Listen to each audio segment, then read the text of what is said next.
चलो भाई, आज का जो टॉपिक है वो है प्रोबेबिलिटी। हाँ, इम्पोर्टेंट टॉपिक है, 10th के रिलेटेड भी। 11th आप साइंस लेते हो, कॉमर्स लेते हो, कुछ भी ज्वाइन करते हो, कोई भी स्ट्रीम ज्वाइन करते हो तो भी इम्पोर्टेंट है। हाँ, पढ़ाई छोड़ देते हो तो बात अलग है, ठीक है, पर 10th के बाद प्रोबेबिलिटी आपको हमेशा काम में आएगा। तो कुछ एमसीक्यूज डिस्कस करते हैं, कई सारे प्री बोर्ड्स में और 11th में भी ये एमसीक्यू आपके काम का है। पहला सम, अब उसको एक्सट्रीम लेवल पे टेस्ट बाद में करेंगे, पर पहला नॉर्मल सम, ऐसा कई बार आपने देखा होगा कुछ पेपर्स में। फाइंड द प्रोबेबिलिटी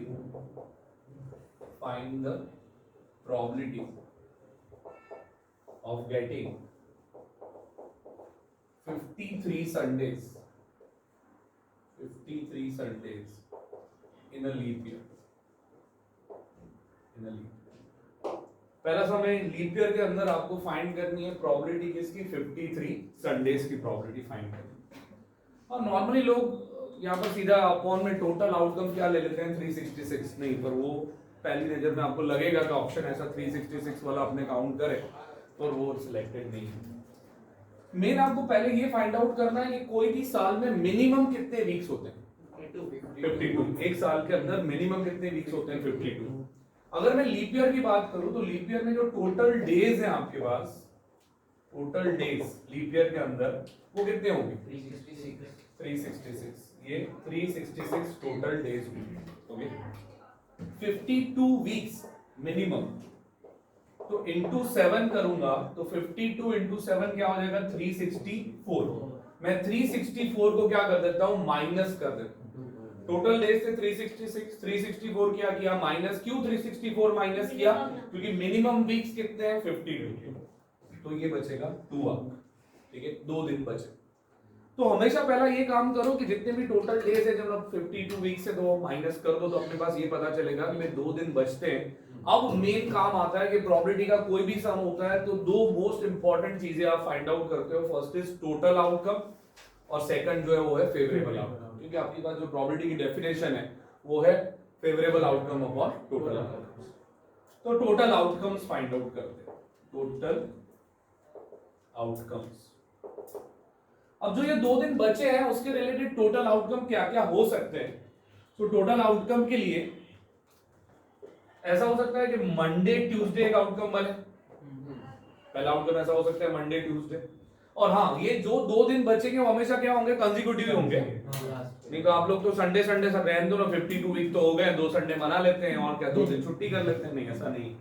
आपका एक ऑप्शन बन सकता है मंडे ट्यूसडे, दूसरा हो सकता है ट्यूसडे वेडनेसडे, और हो सकता है Wednesday Thursday, Thursday Friday, Friday Saturday, Saturday Sunday और संडे मंडे। तो टोटल आउटकम कितने बने, 1 2 3 4 5 6 7 आउटकम्स बने। सो आपका इस सम के लिए जो टोटल आउटकम्स बनेंगे वो कितने होंगे, 7 आउटकम्स आ गए। पहला ये काम खत्म हुआ कि भाई टोटल आउटकम कितने हो सकते हैं। अब अपने को क्या चाहिए, 52 वीक है, मतलब 52 संडे तो आएंगे। एक बार पता है ना, एक वीक में एक संडे होता है, ठीक है, तो 52 वीक्स में कितने होंगे, 52 संडे तो आ ही जाएंगे। एक और संडे चाहिए, तो उस एक और संडे के लिए अपने फेवरेबल आउटकम्स लिखते हैं, फेवरेबल आउटकम्स लिखेंगे। तो सैटरडे संडे हो सकता है फेवरेबल, और संडे मंडे हो सकता है। तो सैटरडे संडे और Sunday Monday, so favourable outcomes कितने हुए, 2। तो according to the definition of probability, आपकी जो प्रोबेबिलिटी होगी वो होगी फेवरेबल आउटकम्स अपॉन क्या होगी, टोटल आउटकम्स पर से बनेगी 2/7। पूरा समझ में आया।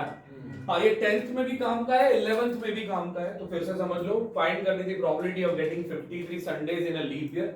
हाँ, पर इन सम्स को ये एक्सट्रीम लेवल तक ये लोग ट्विस्ट कर सकते हैं, जिसमें सेट थियरी के भी कॉन्सेप्ट्स आएंगे, प्रोबेबिलिटी के कॉन्सेप्ट आएंगे, एंड और के कॉन्सेप्ट आएंगे। पर ये पहला सम है, धीरे धीरे और आगे बढ़ेंगे। First, total days in a leap year 366। Why subtract 364?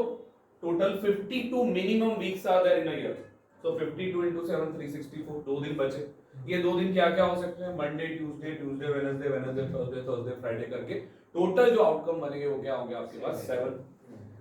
Now favourable outcomes की बात करते हैं। मुझे एक और संडे चाहिए, 52 मिल चुके हैं, तो सैटरडे संडे और संडे मंडे, तो favourable are 2। So according to definition favourable upon total क्या हो जाएगा, 2/7। बोलो, क्लियर हुआ? Yes sir. हाँ, अगर यहाँ ये लोग लीप ईयर की जगह पर नॉर्मल ईयर बोलते हैं तो क्या फर्क पड़ता है? चलो 1/7। क्यों 1/7? क्योंकि यहाँ पर 366 की जगह पर क्या आ जाता? 365। जहां 2 दिन बचते थे वहां पर कितना दिन बचता? 1। हाँ, पर उसके लिए टोटल आउटकम तो 7 ही रहते। वाई? क्योंकि एक दिन के लिए आपके पास ऑप्शन है Monday, Tuesday, Wednesday, Thursday, Friday, Saturday, Sunday, और फेवरेबल कितना है? एक ही संडे, सो 1/7। हाँ, तो कुछ लोग ऐसी शॉर्टकट भी यूज करते हैं कि भाई जितने दिन बचे उसको डिवाइड बाय 7 कर दो। जैसे लीप ईयर में कितने दिन बचे? 2 दिन, तो डिवाइड बाय 7, 2/7। नॉर्मल ईयर में कितने दिन बचे? 1, तो 1/7। हाँ, ये तो थोड़ा नॉर्मल सब।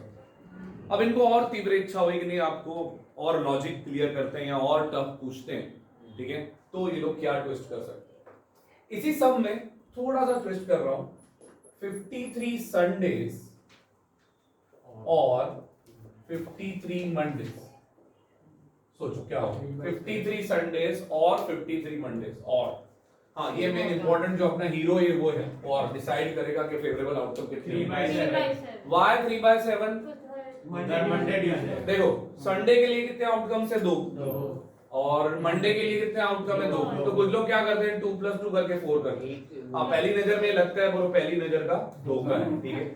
पर आप अगर काउंट करो तो सैटरडे संडे, संडे मंडे, और क्या है? Monday Tuesday. सो आपके पास फेवरेबल आउटकम आ जाएंगे सैटरडे संडे, संडे मंडे और मंडे ट्यूसडे, तो क्या हो जाएंगे? 3। So favourable are 3, total are again 7। ये मैंने लीप ईयर की बात की। सिमिलरली अगर मैं और की जगह पर एंड यूज करता हूं तो क्या? एंड यूज करता हूं, शादी बोल रहे हैं 1, और कोई 1 एंड बोला, 53 संडेज एंड 53 मंडेज, मतलब संडे भी चाहिए और मंडे भी चाहिए। तो ऐसा इकलौता जो आउटकम वो कौन सा है जिसमें संडे भी आता है और मंडे भी आता है? वो ये वाला। एंड मतलब दोनों चाहिए, और मतलब कोई भी चलेगा, ठीक है। तो एंड के लिए जो आंसर होगा वो होगा आपका 1/7। बोलो, समझ में आया? नॉर्मल ईयर होता तो फिर तो सीधा ऐड होता, ठीक है। नॉर्मल अवसर एक साथ एक ही होता तो या तो संडे बनता या तो क्या बनता? मंडे। पर ये मोस्टली लीप ईयर के रिलेटेड है, यहाँ पर 2 दिन बच रहे हैं, ठीक है। एंड में सिर्फ एक आउटकम मिल रहा है, और में कितने मिल रहा है? 3 आउटकम, ठीक है। हाँ, ये 11th लेवल पे भी आ सकते हैं, और 10th लेवल पे अगर इनको टफ पूछना हो तो लॉजिक चेक कर सकते हैं। एक और ट्विस्ट करते हैं, एक और ट्विस्ट। 53 संडेज था और 53 मंडेज था। चलो मंडे की जगह पर ट्यूसडे है, और में ट्यूसडे है, और करके 53 ट्यूसडे है। 4/7 क्या हो जाएगा? 4/7। संडे भी चलेगा, ट्यूसडे भी चलेगा। तो संडे वाले कितने हैं? 2, Saturday Sunday, Sunday Monday. Tuesday वाले कितने हैं? 2 again, Monday Tuesday, Tuesday Wednesday. तो अगर मंडे की जगह पर ये लोग क्या करते? ट्यूसडे करते, तो आंसर क्या होता? 4/7। एक और ट्विस्ट, एंड करके ट्यूसडे, 53 संडेज एंड 53 ट्यूसडे, 0। हाँ, ऐसा पैदा ही नहीं हुआ आउटकम जिसमें संडे भी हो और ट्यूसडे भी हो, 2 दिनों के अंदर इतना गैप भी कवर कर लिया इसने, ऐसा हो नहीं सकता। तो आंसर आएगा 0/7। तो क्या हो जाएगा? 0। तो इतनी तरह से ये लोग घुमा सकते हैं। पर इन सम्स में आप डायरेक्ट शॉर्टकट नहीं लगा सकते। डायरेक्ट शॉर्टकट क्या कहती है? भाई जितने दिन बचे डिवाइड बाय 7 खत्म करो बात। यहाँ पर 2 था, 2/7, नॉर्मल ईयर होता 1/7। पर यहाँ पर और में लॉजिकली है, एंड में लॉजिकल।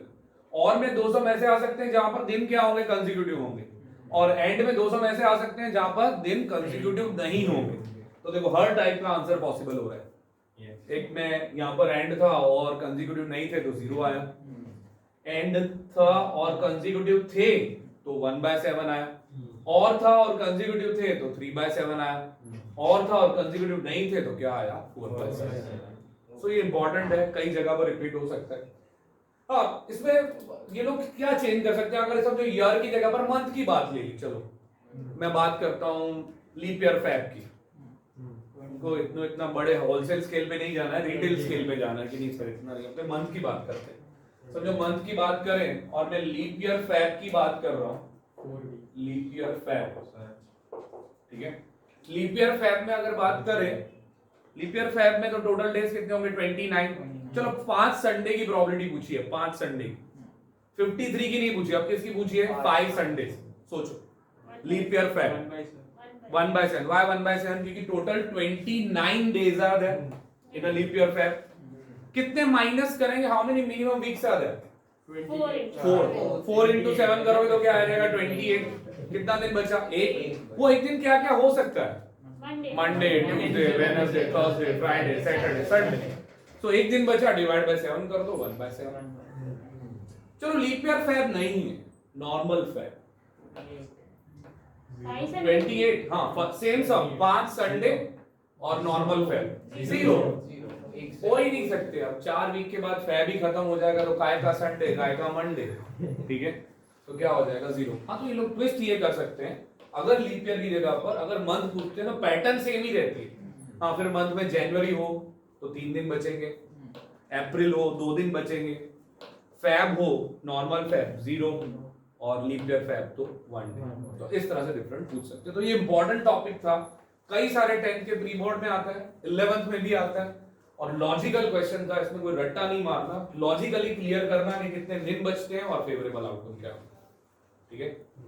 तो प्लीज क्या बोलते हैं उसको, शेयर एंड सब्सक्राइब।